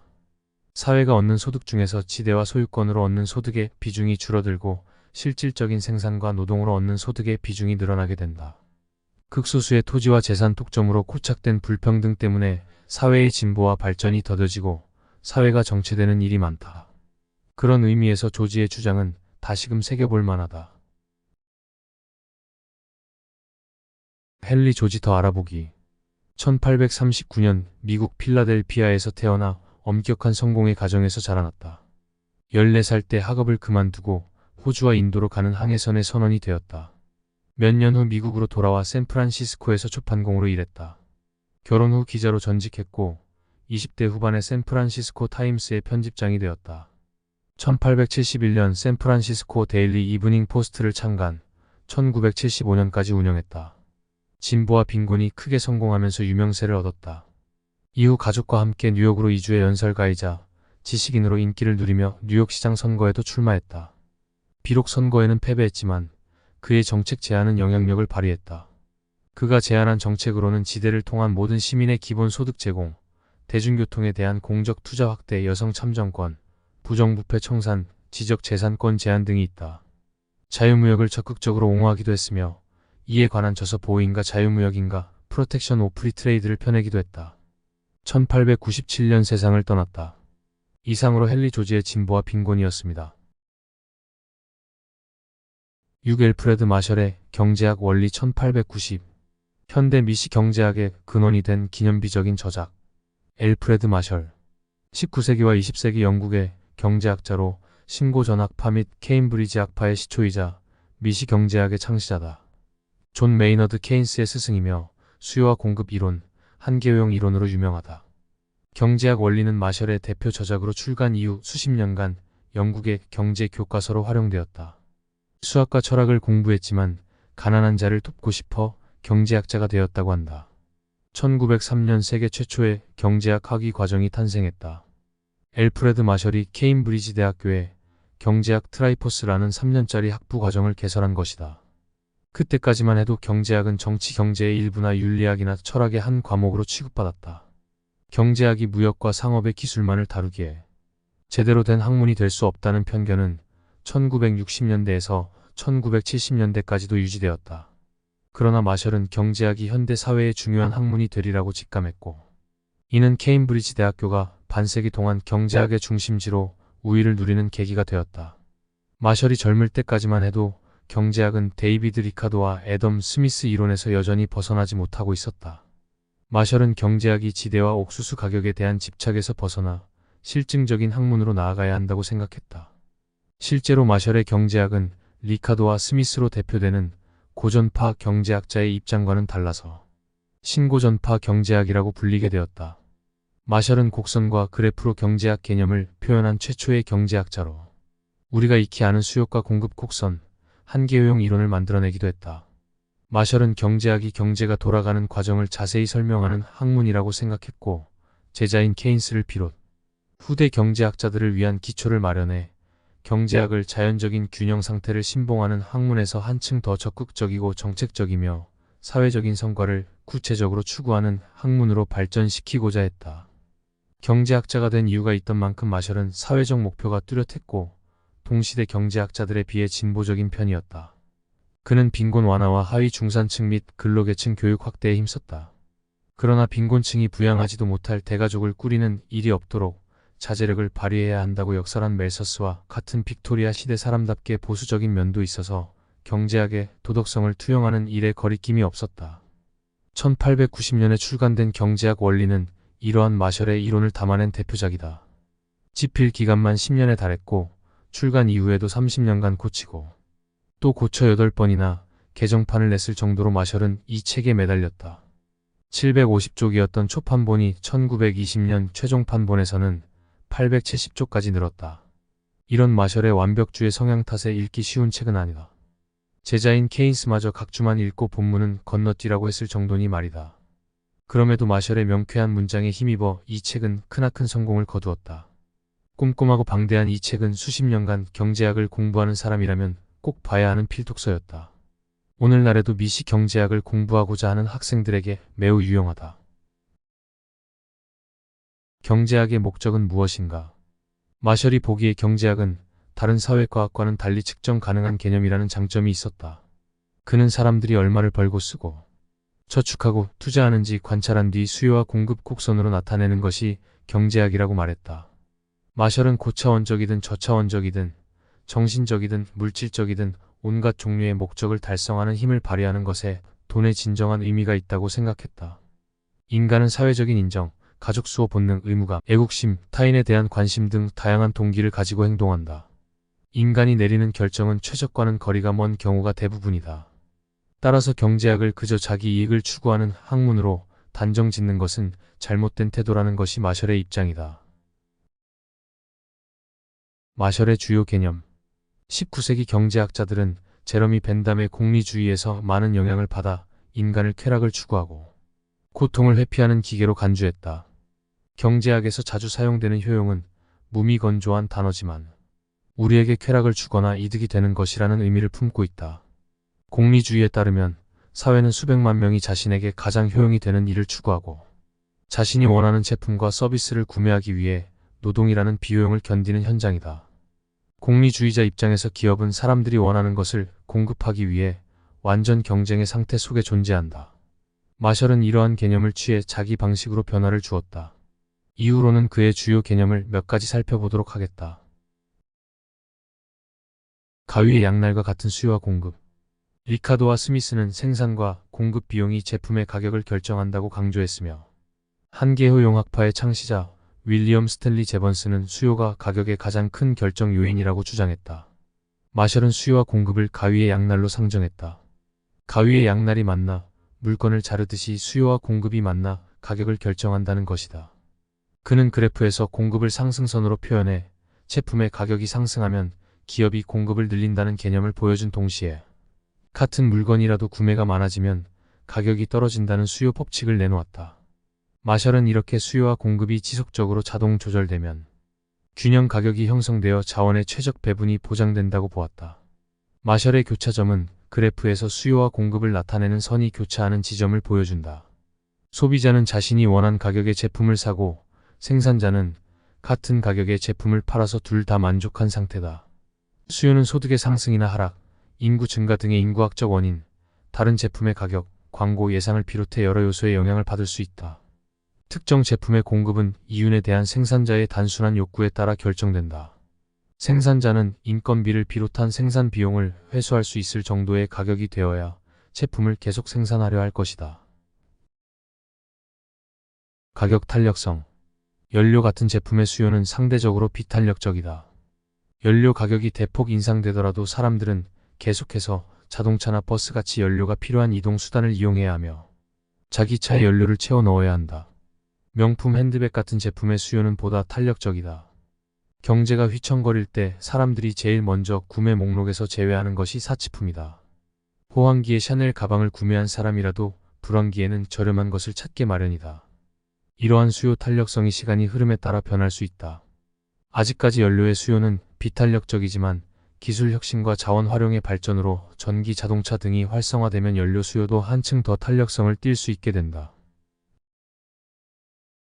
한계효용의 법칙. 사실 한계효용이라는 개념을 창시하고 발전시킨 경제학자는 윌리엄 제번스, 카를 맹거, 레옹 발라스 등이다. 마셜은 이 개념을 이치에 맞게 잘 설명해냈다. 마셜은 제품들을 필수재, 편의재, 사치재로 구분했다. 예를 들어 직장까지 한 번에 가는 노선이 없어 돌아가야 한다면 자동차 구매의 효용이 클 것이다. 돌아가는 시간이 절약되는 만큼 가족과 보내거나 다른 일을 더 할 수 있으니까 말이다. 나중에 아내나 딸이 차를 한 대 더 구매할 수 있겠지만 두 사람이 대중교통으로 충분히 출퇴근과 통학할 수 있다면 첫 차만큼 효용은 크지 않을 것이다. 또 시간이 지나 연봉이 인상돼 주말에 몰고 다닐 스포츠카를 살 수 있게 되었다고 하자. 오랫동안 바람하지 않던 차이지만 스포츠카가 꼭 필요한 것은 아니다. 마셜을 차를 한 대씩 더 살 때마다 효용이 점점 줄어든다고 말한다. 첫 차를 사면 삶이 크게 달라지지만 두 번째 차를 살 때는 그 변화가 미미하다.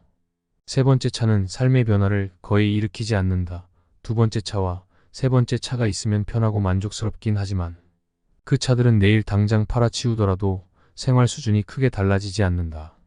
이러한 한계효용 개념은 맥주, 이불, 헤어컷 등 우리가 소비하는 제품이나 서비스 어디에나 적용할 수 있다. 소비자 잉여와 구매력. 마셜은 소비자 잉여라는 개념으로 제품이나 서비스의 가격과 소비자가 치를 의향이 있는 가격의 차이를 설명했다. 그 차이가 클수록 경험하는 만족감은 커진다. 무엇보다 소비자 잉여 개념은 우리에게 큰 도움을 주는 온라인 플랫폼과 공익 서비스 위키피디아, 구글, 페이스북 같은가 무료나 저비용으로 제공되는 오늘날 경제에 딱 들어맞는다. 실제로 만족감은 우리가 다양한 분야에서 소비자 잉여를 경험하는 정도에 따라 측정 가능하다고 볼 수도 있다. 이것이 후생경제학의 근본 개념이기도 하다. 마셜은 생산자 잉여도 있다고 주장한다. 생산자 잉여는 제품을 현재 가격에 판매해도 괜찮지만 기업이 이보다 더 높은 가격의 제품을 판매하려고 하는 상황에서 발생한다. 오늘날 항공사가 시간대나 휴가 시즌에 따라 다른 가격의 항공권을 판매하는 것이 그 사례다. 심지어 항공권 가격을 일일이 조사하는 것으로 파악된 소비자에게는 다른 가격을 적용하기도 한다. 예를 들어 항공사가 시스템 덕에 어떤 사람이 내일 반드시 비행기에 탑승해야 한다는 사실을 파악하면 3주 전 $100에 불과했던 항공권을 $400에 판매하는 식이다. 이외에도 마셜의 이론에서는 절대적인 소득보다 지금 소유한 것으로 무엇을 구매할 수 있느냐가 더 중요하다. 제품의 가격은 상승하기도 하락하기도 한다. 그 중에는 더 비싸지거나 저렴해지는 제품이 있다. 자주 사용하는 제품과 서비스가 5년 전보다 저렴해지면 소비자는 절대적인 소득이나 자산의 변화와 관계없이 더 큰 여유를 누리게 된다. 완전 경쟁이 벌어지는 시장. 마셜은 경제가 어떻게 돌아가는지 설명하기 위해 완전 경쟁이 벌어지는 완전 시장 모형을 생각해냈다. 수많은 생산자와 소비자가 모두 특정한 제품이나 원료를 사고 팔며 모두 그 품질과 가격을 샅샅이 꿰고 있는 상황을 상정했다. 그러한 환경에서는 생산자가 가격을 책정하기 어렵다. 다른 생산자가 더 낮은 가격을 제시해 자기보다 많은 물건을 판매할 수 있기 때문이다. 그런 만큼 생산자는 대체로 가격 수용자가 되며 일정 기간 동안 표준을 웃도는 이윤을 낼 수 없다. 그 결과 시장은 자주 청소되며 그에 따라 수요와 공급의 균형이 이루어진다. 마셜은 가격 정보가 항상 완벽하지만은 않다는 사실을 간과했다. 어떤 기업이 독점 상품을 개발하면 일반인들은 경쟁이 존재할 때 그 상품이 얼마에 팔릴지 알 도리가 없다. 그뿐만 아니라 막대한 자본 투자가 필요하거나 까다로운 규제 장벽을 뛰어넘어야만 성립이 가능한 산업도 있을 수 있다. 그 경우에는 경쟁에 뛰어들 수 있는 기업의 숫자가 제한된다. 마셜이 사례로 든 외환시장과 농업 부문만 하더라도 완전 경쟁이 이루어지지 않는다. 예를 들어 정부가 지급하는 보조금이나 로비스트의 활동을 통해 시장이 유지되곤 한다. 마셜의 완전 경쟁 모형은 오늘날 똑같은 제품이 거의 없다는 사실을 간과했다는 결점도 있다. 제조업체들은 저마다 특이한 제품을 개발하거나 제품을 개선하거나 완전히 새로운 제품을 생각해내려고 애쓴다. 이러한 제품들은 경쟁이 없거나 미미하다. 완전 경쟁과 경제. 미국의 대표적인 경제사학자 로버트 하일브로너는 마셜의 업적을 평가하면서 그가 1980년대의 공황, 러시아 혁명, 제1차 세계대전을 비롯해 자기 시대의 대사건은 논하지 않았다는 사실을 지적한다. 경제학 원리의 모든 판본은 자연은 도약하지 않는다이란 라틴어 문장으로 시작한다. 그러나 마셜이 키운 또 다른 유명한 제자, 조앤 로빈슨이 널리 알려진 논문에서 언급했듯 균형은 매번 역사에 패배한다. 세계는 균형을 향해 나아가는 경제기관이 아니다. 정치적 사회적 사건 때문에 예기치 못한 혼란을 겪고 경제를 비롯한 모든 분야의 판도가 뒤바뀌는 일이 많다. 반면에 마셜이 상정한 정돈된 세계, 하일브로너 표현에 의하면 예의 바른 동물원에서는 대사건이 일어나지 않는다. 마셜이 경제학을 제대로 된 학문으로 올려놓는 일에 열정적으로 전념했기 때문에 역설적이게도 그의 이론은 더 손쉽게 검증될 수 있었고 결점도 드러나게 되었다. 그의 지식세계는 자신이 직접 길러낸 케인스의 도전을 받았다. 케인스는 경제학이 발전하려면 정치와 시장의 걷잡을 수 없는 특성을 충분히 감안해야 한다는 사실을 알았다.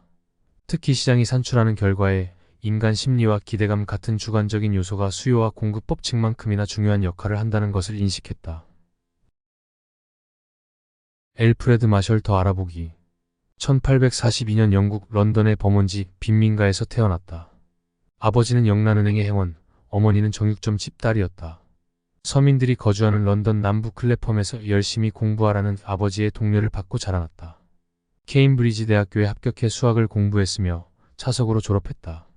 브리스톨의 남학교에서 잠시 교사로 일하다가 1865년 케임브리지로 돌아와 세인트 존스 칼리지의 연구원이 되었다.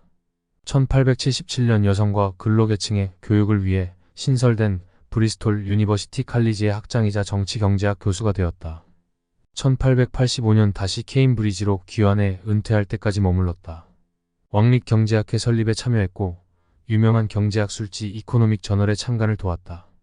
왕립위원회에 노인 빈곤층, 인도의 화폐 및 과세 제도와 관련된 자료를 제공했다. 1891년에서 1994년 왕립위원회의 의뢰로 노동 실태를 연구한 덕분에 빈곤을 심층적으로 조사할 수 있었다. 이상으로 엘프레드 마셜의 경제학 원리입니다.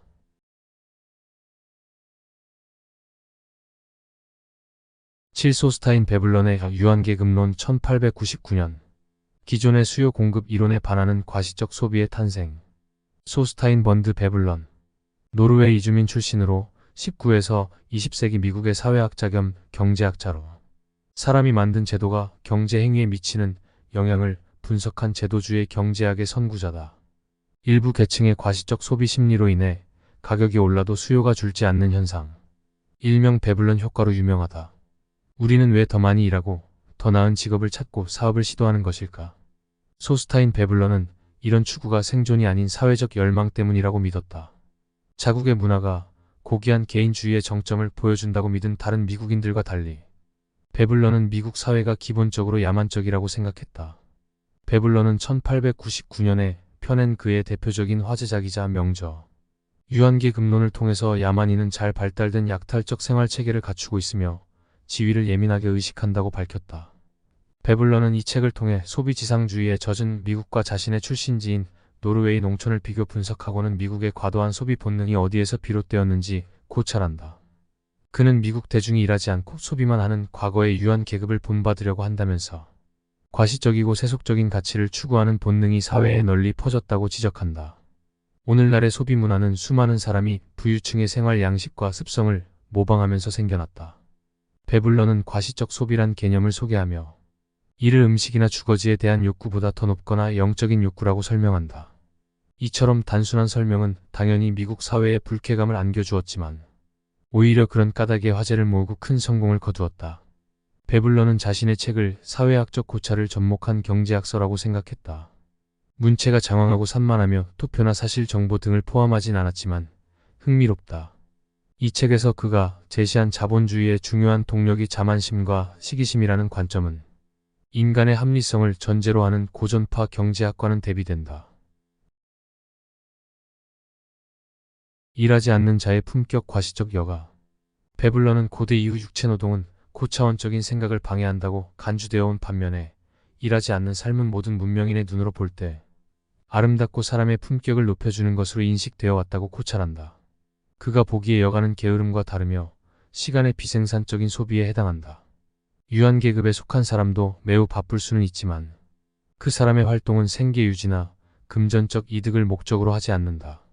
유한계급의 성취는 예술, 역사, 음악에 대한 지식처럼 관념적인 유형이거나 그와 정반대로 사냥, 전쟁, 스포츠 같은 분야의 기량으로 가늠된다. 예나 지금이나 인간 사회에서 가장 큰 존경을 받아온 지위는 소유자에게 압도적인 권력과 물리적 힘, 동물이든 인간이든 생명을 앗아갈 수 있는 권한을 부여한다. 과거에는 지위가 높은 계층이 전쟁에 참여했고 승리하면 약탈한 전리품을 독차지했다. 전리품은 생산적인 노력과 작업의 산물보다 훨씬 더 높은 가치를 인정받았다. 사냥도 기량과 용기를 입증하는 활동이라는 이유로 대접받았다. 반면에 고된 노력을 통해 생존에 필요한 식량을 생산하는 가축 사육은 정반대의 취급을 받았다. 배불런에 따르면 더 낮은 계층이 밥벌이할 동안 유한 계급은 예의 범절을 익히는 데 시간을 투자한다. 그는 교양을 쌓으려면 시간, 전념, 비용이 필요하다면서 교양의 변함없는 검증 수단은 비생산적인 활동에 상당한 시간을 명백하게 허비했느냐이다라고 말한다. 내가 살 수 있는 물건의 가치가 곧 나의 가치 과시적 소비. 배불러는 식품, 음료, 의류, 주거지, 교통수단 등의 측면에서 최고를 이용하는 것이 부와 명예의 징표라고 설명한다. 최고의 지식은 남들이 일하는 동안의 취향을 훌륭히 연마했다는 증거다. 값비싼 선물과 오락도 과시적 소비의 중요한 형태다. 이를 통해 자신이 중요하지 않은 일에도 돈과 에너지를 쓸 수 있는 사람임을 내보일 수 있기 때문이다. 첩대는 자발적인 행위가 아니라 특정 계층의 구성원으로서 지켜야 할 의무의 일부며 부의 징표인 예의범절을 과시할 기회이기도 하다. 경제적으로 부양해야 할 사람의 수 역시 부와 지위의 중요한 상징물이다. 특히 일하지 않는 아내가 핵심 지표다. 실제로 자신의 아내에게 부유층의 자선 행사, 예술단체, 자녀의 사립학교 활동 등으로 하루를 보내는 식의 명예를 안겨주기 위해 발에 땀 나도록 일하는 남편들이 있다. 이러한 장식용 아내는 남편이 생산하는 재화에 격식 있는 소비자가 된다.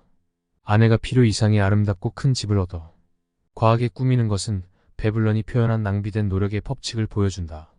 불필요한 일에 자원을 사용하는 것이 높은 지위의 상징이라는 말이다. 배불런은 초기 사회에서는 과시적 여가가 부의 가장 확실한 징표지만 사회가 발전할수록 재화의 과시적 소비가 이를 대체한다고 보았다. 자기나 자기 가족을 알지 못하는 다수에게 노출되기 때문이다. 이러한 상황에서 가장 간단하게 지위를 판별하는 방법은 불필요한 재화와 자원을 얼마나 과시할 수 있느냐다. 우리는 의류, 자동차, 휴가, 오락, 주거지 등을 통해 타인과 무언의 소통을 나눈다. 베블레는 재산 수준이 비슷한 도시 가정과 농촌 가정을 비교했다. 도시 가정은 사회적 지위를 드러내기 위해 농촌 가정보다 더 많은 돈을 의복에 지출해야 한다. 그렇지 않으면 사회적 계층을 상실할 각오를 해야 한다. 농촌 가정의 명성은 편의시설 여부 및 은행 예금액에 달려 있으며 작은 지역 사회에서는 이러한 정보가 금세 퍼진다. 농촌에서는 저축액이 재산 과시 수단으로 더 적절한 반면 도시에서는 타인의 재산 상황을 알 수 없으니 의류와 고급 식당 이용으로 그 사람의 형편을 짐작하는 셈이다. 사람들은 필요성보다 자기 생각에 합당하다고 생각하는 지위를 드러내기 위해 더 많은 돈을 지출한다. 자녀를 많이 낳아서 자기가 속해 있다고 믿는 계층의 기준에 부합하는 삶을 살지 못할 바에야 자녀를 덜 낳아서 높은 생활 수준을 유지하려고 한다. 베블렌의 예리한 고찰 중 하나는 학자, 언론인, 성직자처럼 학술적 활동에 관여하는 계층이 스스로를 우월한 지위에 있다고 생각하지만 자신이 주로 교류하는 계층만큼 돈을 많이 벌지는 못한다는 것이다. 그 결과 이들은 자신이 사회의 웬만한 계층보다 우위에 있다는 사실을 입증하기 위해 소득의 상당 부분을 사립학교 학비나 해외 휴가 비용과 같은 과시적 소비에 지출하며 무리해서라도 지속적으로 지위를 과시하려고 한다. 재화와 유행의 의미. 베블런은 기계 생산 제품이 수제품보다 대체로 기능과 형태가 잘 조합되어 있다며 수백만 개를 생산하려면 그럴 수밖에 없다고 설명한다. 그러나 우리는 실용성이 떨어지더라도 수제품을 높이 평가한다. 수제품을 쓰면 남들과 차별화된 듯한 느낌이 들기 때문이다. 영국의 공예가 윌리엄 모리스 등이 버린 장인 정신으로의 회기는 사실 실용적이지 못한 수공예품을 구매할 여유가 있으며 누구나 살 수 있는 물건은 거들떠보지 않을 만큼 부유한 사람들을 되살아나게 했다. 낭비적인 즉 부를 과시하는 방법은 시대에 따라 변한다. 사치품조차 대량 생산으로 저렴해진 시대에는 최고의 디자이너와 공예 장인에게 맞춤형 제품을 주문할 수 있는 사람만이 진짜 부자로 여겨진다. 부자에게 중요한 것은 실용성이 아닌 독특함이다. 베블런은 우리의 의복이 본래의 목적을 효과적으로 수행하기 위해서는 단순히 비싸기만 해서는 안 되며 그 의복을 착용한 사람이 생산 노동에 전혀 종사하지 않는다는 사실을 모든 사람에게 뚜렷이 드러내야 한다고 말한다.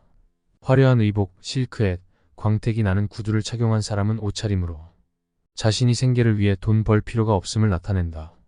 성가실 정도로 긴 드레스나 치렁치렁한 머리는 활동에 지장을 주지만 이런 차림은 그 여성이 어떤 노동도 할 필요가 없는 사람임을 보여준다. 유행의 사회적 목적은 새로운 인기 품목을 살 수 있을 정도로 부유함을 과시하는 데 있다. 유행 없는 세상을 상상하기 어렵다면 지위를 과시하기 위한 소비가 사회를 어떻게 움직이는지 이해하기 시작한 것이다. 교육과 종교도 과시의 수단이 된다. 베블런은 교육을 다룬 대목에서는 전통적인 학문 분야가 실용적인 분야에 비해 높은 권위를 인정받는다고 설명한다. 예를 들어 고전에 박식하면 실용적이거나 금전적 이득이 없는 공부를 할 수 있을 만큼 부유하다는 것을 과시할 수 있다. 요즘에는 라틴어나 고대 그리스어를 구사하는 사람은 거의 없다. 그런 만큼 라틴어 문구를 즉석에서 인용할 수 있는 능력은 남들보다 생활 수준이 높다는 것을 보여준다. 베블레는 오늘날 신흥부유층이 교수와 대학에 기금을 제공하는 방식으로 명성을 올리고자 하는 것도 이러한 행위를 통해 수준 높고 훌륭한 사람들과 교류할 수 있다는 계산 때문이라고 말한다. 실제로 학습적인 측면에서 더 나은 선택지가 있다고 하더라도 우리는 자녀가 아이비리그나 옥스브리지에 가기를 원한다. 유한 계급과의 인맥 때문이다. 명문 대학은 단순히 교육을 받는 것을 넘어 사교계의 출입증이라고 여겨진다. 베블레는 종교 역시 과시적 소비의 추상적인 형태에 불과하며 어떤 사람의 종교적 행태를 보면 그 사람의 계층을 알 수 있다고 이야기한다. 교회에 11조를 내는 행위 자체가 과시적 여가의 일종이라는 것이다. 더 나아가 성지, 사원, 교회, 재물, 축일 의복을 비롯한 종교적 의례용품의 소비도 실용성이 없으므로 과시적인 낭비의 대표적인 사례라고 지적한다. 베블런의 주장에 따르면 아낌없이 교회 건축 헌금을 내는 까닭도 무엇인가 기여하고 있다는 기분을 느낄 수 있을 뿐더러 자기 가족이 사회라는 산의 꼭대기에 올랐음을 과시할 수 있기 때문이다. 우리에게 만족감을 주는 것은 베블런이 생각하기에 유한 계급은 다른 사회 계층의 본보기가 된다는 점에서 연구 가치가 있는 대상이다. 그러나 그는 사람이 자기보다 약간 더 위에 있는 계층의 영향은 받더라도 그보다 한참 위 또는 아래에 있는 계층의 영향은 덜 받는 경향이 있다는 것도 인정한다. 지난 30년 동안의 심리학 연구로도 이러한 사실이 입증되었다. 만족감은 절대적인 부보다 우리가 친구, 이웃, 동료에 비해 얼마나 부유한지에 좌우된다. 우리가 주변 지인에 뒤처지지 않을 뿐만 아니라 더 잘 나갈 때 만족한다는 것이다. 농장에서 자라난 베블런은 농촌과 도시의 지위가 다른 기준으로 나누어진다는 사실에 주목했다. 농촌에서는 땅을 많이 소유하면 높은 사회적 지위를 누릴 수 있다. 넓은 땅은 작업 효율과 생산성의 측면에서도 선호되는 것은 물론 땅값으로 인해 호화롭게 살 수 있기 때문이다. 환경 문제와 자원 활용에 대한 관심으로 인해 오늘날에는 부를 요란하게 과시하는 행위가 비난당하기도 한다. 그러나 지위에 대한 인간의 욕망은 시대를 초월하며 앞으로도 경제를 추진하고 형성하는 요소로 작용할 것이다. 지위에 대한 욕망은 인간의 내재된 본능이기 때문이다. 소스타인 베블런 더 알아보기 1857년 미국 위스콘신에서 노르웨이 이민자 출신 부모 아래 태어나 11명의 형제와 함께 농장에서 성장했다. 부모는 베블런을 미네소타의 칼턴 대학에 보낼 정도로 형편이 넉넉했다. 1880년 칼턴 대학 졸업 후 존스 홉킨스 대학교에 진학해 찰스 샌더스 교수 밑에서 철학을 전공하고 예일 대학교에서 철학 박사학위를 받았다. 교회와 대학이 밀접하게 연관된 시대에 무신론자라 교수직을 얻지 못하고 이민자란 이유로 취업난을 겪었다. 몇 년간 고향의 농장에서 지내다 1891년 코넬 대학교에서 경제학 석사학위를 받고 이후 시카고 대학교의 연구 강사가 되었다. 유한계 급론의 성공으로 스탠퍼드 대학교의 조교수가 되었지만 논란의 여지가 있는 이론과 복잡한 여자 문제 때문에 학교를 그만두어야 했다. 미주리 대학교 경제학과에서 몇 년 동안 강의하다가 제1차 세계대전 이후 평화 재건 계획을 수립하는 일에 참여했다. 1919년 다른 학자들과 함께 진보적인 사회과학대학 뉴스쿨을 창립했으며 1926년까지 밀접하게 관여했다. 1929년 캘리포니아에서 세상을 떠났다. 이상으로 소스타인 베블런의 유한계 급론이었습니다.